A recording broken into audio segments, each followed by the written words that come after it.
Nesta aula, nós vamos estudar sobre a Instrução Normativa da Secretaria do Tesouro Nacional, número 1, de 1997. Iniciamos esse nosso estudo falando que essa instrução, visando a padronização e também a uniformidade dos procedimentos, fez com que a Secretaria do Tesouro Nacional editasse essa Instrução Normativa número 1, para disciplinar a celebração dos convênios. Isso é importante porque até a edição dessa instrução normativa não havia um ato normativo que viesse a implementar novas regras para a celebração dos convênios. E nós vamos ter no artigo 1º dessa instrução a descentralização de recursos, que deve ocorrer mediante a celebração de convênios que serão utilizados pela administração pública direta e indireta. O artigo 1º, ele fala que a celebração, ou seja, a assinatura de termo de convênio e a execução de convênio de natureza financeira para fins de execução descentralizada de programa de trabalho, de responsabilidade de órgão ou entidade da administração pública federal, direta ou indireta, serão efetivadas nos termos desta instrução normativa. O parágrafo 2º e incisos deste mesmo artigo nos diz e nos traz as definições de convênio e das partes que compõem esse instrumento nos termos, é claro, da mesma instrução normativa. Por favor, coloque o parágrafo 1º em tela dessa instrução. Olha lá.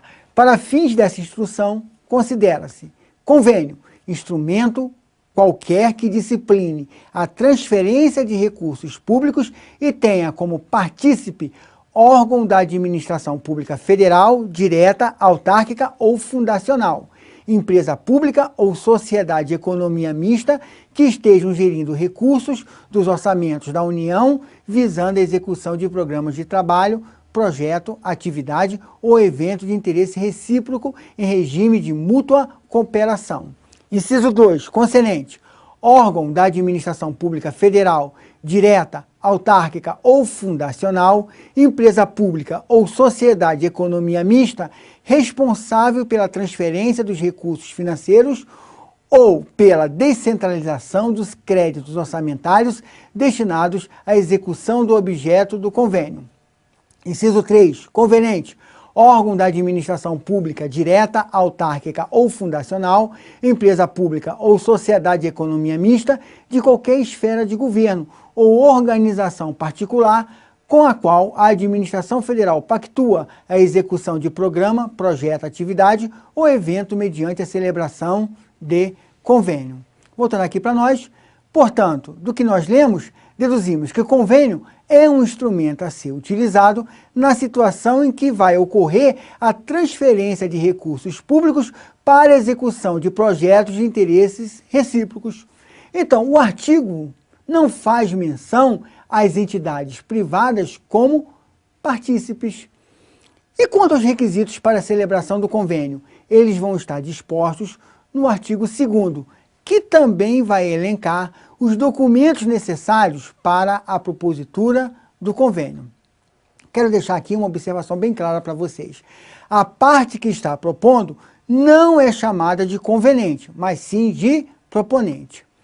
O parágrafo 1º desse artigo diz que o convênio deverá ser proposto. Coloca aí em tela, por favor, o artigo 2º. Pelo interessado ao titular do Ministério, órgão ou entidade responsável pelo programa, mediante a apresentação do plano de trabalho. O parágrafo 1º diz que integrará o plano de trabalho a especificação completa do bem a ser produzido ou adquirido e, no caso de obras, instalações ou serviços, o projeto básico, entendido como tal, o conjunto de elementos necessários e suficientes para caracterizar de modo preciso a obra, instalação ou serviço objeto do convênio, ou nele envolvida sua viabilidade técnica, custos, fases ou etapas e prazos de execução. Voltando aqui, temos que, em relação à contrapartida, esta será de responsabilidade dos estados, municípios, Distrito Federal, incluindo suas autarquias fundacionais, empresas públicas e sociedades de economia mista, sendo estabelecida de modo compatível com a capacidade financeira do ente federativo beneficiado, observando os limites e as ressalvas que estão estabelecidas na Lei de Diretrizes Orçamentárias. Além dessa contrapartida, o ente que solicitar o recurso deverá estar adimplente com os órgãos ou entidades públicas federais e também observar o atendimento das exigências que estão contidas na Lei de Responsabilidade Fiscal, que será precedida por meio de apresentação da devida documentação impressa ou, alternativamente, fazer consulta ao Cadastro Único de Convênio, o CAUAC, conforme está previsto na Lei Federal de Diretrizes Orçamentárias. Esta comprovação deverá ser feita 2 vezes, uma no ato de celebração e outra quando da liberação dos recursos de cada parcela que vier a ser liberado para execução do programa de trabalho. O artigo 5º desta instrução dispõe que em relação aos convênios é vedado. Coloca aí, por favor, em tela o nosso artigo 5º. Celebrar convênio, efetuar transferência ou conceder benefícios sob qualquer modalidade, destinado a órgão ou entidade da administração pública federal, estadual, municipal, do Distrito Federal ou para qualquer órgão ou entidade de direito público ou privado, que esteja em mora, inadimplente, com outros convênios ou não esteja em situação de regularidade para com a União ou com entidade da administração pública federal indireta. Inciso 2. Destinar recursos públicos, como contribuições, auxílios ou subvenções, às instituições privadas com fins lucrativos. Temos aqui, então, uma menção à celebração com entidades privadas, contrariando a disposição presente no artigo 2º. E quanto à prestação de contas? Será que tem que se prestar contas? Claro.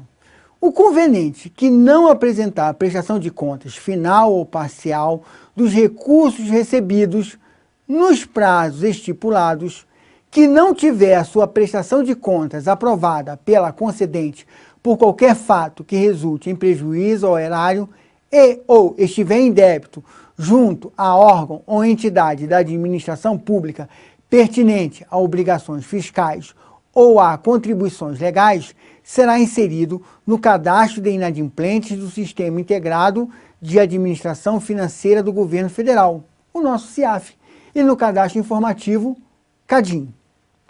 Para que o acordo seja formalizado, será necessário o convênio, no qual deverá constar o preâmbulo, os dados do processo, os dados do órgão concedente e do órgão conveniente que estejam firmando o instrumento, os dados dos dirigentes titulares da concedente e do conveniente, indicando também os dispositivos legais de credenciamento, a finalidade, a sujeição do convênio e sua execução às disposições que estão dispostas na Lei de Licitações, no que couber, bem como ao Decreto número 93872 de 1986 e também a esta instrução normativa. Pode haver alteração? Sim. Quanto às alterações do convênio ou do plano de trabalho, nós podemos falar que estas só poderão ocorrer mediante proposição justificada do conveniente, que será apresentada antes do término da vigência. Quero deixar uma observação aqui bem clara para vocês.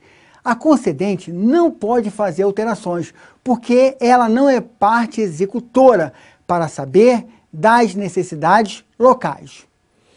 Quanto à publicidade dos convênios, eu digo para vocês que eles vão ficar condicionados ao princípio da publicidade, isso é lógico, para que eles tenham eficácia e, portanto, deverão ser publicados em jornal oficial para que tenham validade.